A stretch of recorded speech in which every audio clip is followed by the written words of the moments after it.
Alright guys, today we're going to be talking about the best items, weapons, and gear you can get early to make you pretty damn OP in Tainted Grail. I'm going to be showing you some of the best armors for every archetype. This includes Assassin, Mage, as well as Warrior, including some of the most powerful spells and weapons available. These are going to be some of the best items that you definitely want to pick up early on. You may not want to miss out on them, especially if you want to have a really good start. With that said, let's dive right on in.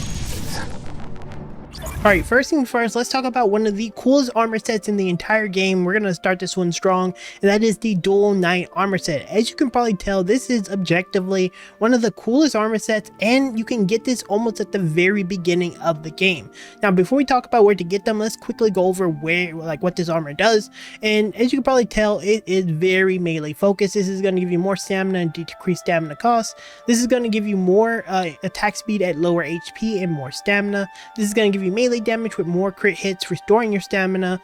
We're going to have a leg piece that gives you more crit chance whenever you're below a certain amount of stamina, with having some good stamina. And the cape is going to give you more stamina regeneration and a flat 10% crit chance. And then for the weapon, this is going to give you 100% more damage if the enemy is below 25% stamina, with the shield giving you one of the biggest block multipliers that you can get early, which is about 90 block. And then you're going to deal 20% of your current armor as damage to enemies who actually hit you, and 75% on a successful parry, making for a really solid Thorns build option that I'm going to be showing you guys in the near future. So where can you find this full set? So basically this is the first major town you run into. This is right after you come into the base, and where you see me standing now, this custom marker here is where you're going to find the location of this armor. Now unfortunately, there's going to be a guy just sitting here that you need to talk to, and in order to actually get it, you need to face him off in a duel. Now I will point out he is extremely strong, and he's going to be very hard for you to deal with, especially if you're coming out of the tutorials, unless you have like some type of good spell. Otherwise he's going to be really hard to deal with. With that in mind though, I am going to show you where you can get a combination of different armors for each of your archetypes so that you can actually face off against them and actually beat him. So with that in mind, let's go get you a actual warrior armor set that you can get that's fairly easy. Alright, first things first, let's go and find these armor sets. We're going to start with actually the stealth set, and then we're going to go to the night set since we need to come here. But anyway, you're going to make your way over here to the abandoned stronghold. This is just north of the town, and this is going to be a stronghold full of different enemies. This place is going to be relatively tough to take down if you're not strong. I would highly recommend you come here around level 8, give or take. You should be strong enough to pretty much tackle anything with your current build. And this is going to be where you need to find a sneak set. Now, there are going to be a mountain of different things in this location that's super important. At the bottom floor, there is going to be a very cool lightning spell that you've probably seen through a lot of the gameplay footage that I use. So that's going to be there on the door. There's going to be a ton of different crates as well that's going to have a full-fledged set of life skilling tools, so you'll be able to get your shovel, your fishing pole, all that kind of stuff is all going to be in the crates at the very bottom.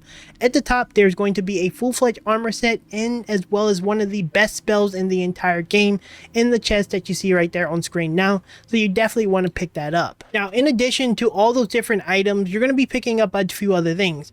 The main thing is going to be this full-fledged assassin set that you see here that gives you the ability to do a ton of different sneak damage.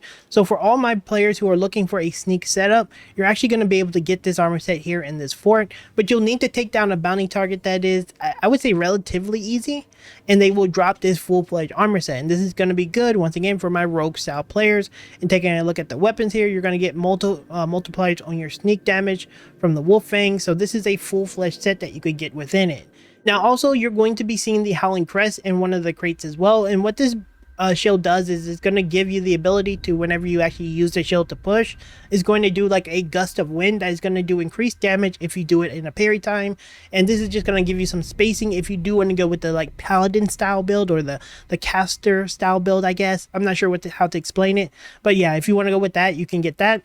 And of course, there's going to be the Tempest Alliance ring, which is going to increase your mana shield by 1%, giving my mages a little bit more. Now, this location obviously is jam-packed with a lot of different items, a lot of different armors and weapon sets. So make sure you pick all this stuff up. And I mean, it's going to have your life skilling stuff too. So, all right, making your way from the abandoned stronghold, you're going to make your way to about where you see me standing, where my marker is. And this is where you're going to be picking up your knight's armor set. Now, as you can probably tell, this is a pretty heavy set as well. It weighs just as heavy as the other Knights armor set. So once again, you're going to need to make sure that you have a lot of encumbrance as someone who's playing a warrior based playstyle. But the major difference is the enemies that's going to be in this location are going to be significantly weaker, so you don't really have to fight a knight that has a reflect shield, you know what I mean? But anyway, the helmet is going to give you reduced stamina cost. The chest is going to give you regeneration of your stamina faster after you overexert yourself. This is going to give you more stamina on the knight greaves, more stamina on your feet, and then you're going to get a knight's gauntlet that give you once again more stamina, making you a pretty stamina efficient fighter. And then it's going to drop a normal Gladys, but it's actually pretty good base damage. It's 22 to 25, which is actually pretty good. You're going to need dex strength for it, but for the most part this is a pretty solid upgrade. I think most weapons are pretty low damage. I mean, compared to this one's 23 to 25, and this is from the knight. This one is 22 to 25, but it's literally the same base stats. It just this one has an affix on it and it actually does something, but same exact stats for the most part. So you know, it's a pretty solid armor set. Next, let's talk about a spell slinger set, and this is the set you've been seeing me use pretty much through most of the gameplay footage early on. And this is going to be probably one of the not only visually coolest looking sets in the entire game, like this thing is a beast, but it also has some really good stats. The spell slinger hat will give you increased mana regen. The chest is going to give you increased spell power by 30, which is big. The legs are going to give you more flat mana. The feet are going to give you spell power, and the hands are going to also give you 15% spell power. So this is a very spell heavy, it's a spell slinger set, so it's going to do a lot of spell damage. Now I already showed you where to find two of the most powerful spells, which is going to be these two from the fort. So let me show you where to find this set, because my casters, I know you need a really strong set. Now right around the corner from where you found that knight's armor set, right here, to the right, there's going to be a little small camp here that has this armor set. You're going to need lockpicks to essentially get it, by the way. But there's going to be 3 outlaws here just kind of sitting in the location, and you just need to fight and kill these 3 outlaws. If you are a spellcaster and you're coming for this armor, you should have had some of the spells that I showed you, the lightning spell as well as the fire spell. So you should be able to make quick work with these individuals. Make sure to unlock the chest, and just like that, you have access to what I believe to be the best early game spellcaster set in the entire game. Finally, I'm going to show you where to find some Necromancer armors, as well as a Necromancer spell and staff, and probably one of the coolest hammers in the entire game. And for what these individual items do, the skull staff is going to give you increased mana shield, and it's going to restore 10% of the damage that you deal as mana to give you good mana sustain. And you're going to get the spell skeleton army, which is going to make it so you can summon a set amount of like skeletons. Each of the skeletons is going to reserve a portion of your mana, so more mana you have, the more army that you can actually run around with.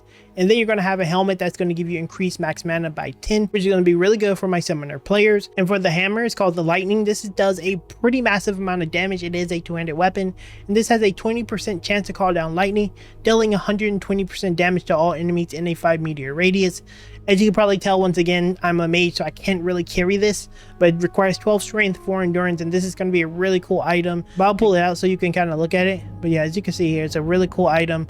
Unfortunately, I can't really use it. It's just way too heavy for my character, but if you are someone who really wants to play like a melee class, this is going to be dope for you. And what you need to do is, coming from the town, once again, we're going to make our way over here to the Forgotten Cemetery, and you're going to go into this place called the Ancient Crypts.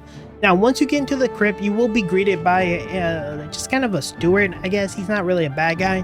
He's going to ask you for a little bit of gold. You can do whatever you want here. I'm not going to tell you how to play your game. And then navigate your way through this massive crypt, facing off against a ton of enemies. As you get to the end, you'll be greeted by the Necromancer, and based on what you choose is going to be depending on what you want to do. You can either spare him or you can kill him. Now, I chose specifically to kill him so that I can get his armor set, and this is where you can get it. So if you want this armor set, make sure you get it. I have no clue what he actually gives you if you like spare him, but you know, that's the risk you're gonna have to take. On your way out, there's going to be a few things you need to look for. There's going to be a secret tunnel to the left here that basically takes you to the beginning. On the right side, as you navigate through the tunnel, there will be a potion that will permanently give you 5 mana. So this is pretty good for max mana. That's almost like a 25% of a skeleton, by the way. And then as you go through, there will be a hammer just kind of sitting there on the ground. This is the lightning. It's very easily missable, so make sure you don't miss out on this. And that's how you get this really cool armor set, as well as a really solid melee weapon for my my warrior characters. And there you have it, guys. Those are some of the coolest armor sets, weapons, items, and spells that you can get early on in Tainted Grail: The Fall of Babylon. But make sure to check all over the map. There's tons of secrets, tons of really powerful things that can really help your character in progression. And yeah, these are just a small taste of the power available in Avalon. With that said, if you did enjoy this video or it helped you out in any way, shape, or form, consider leaving me a like, or even better yet, subscribing to the channel. I will be dropping some more Tainted Grail videos in the next coming days. And just like that, guys, I'll see you in the next one very soon.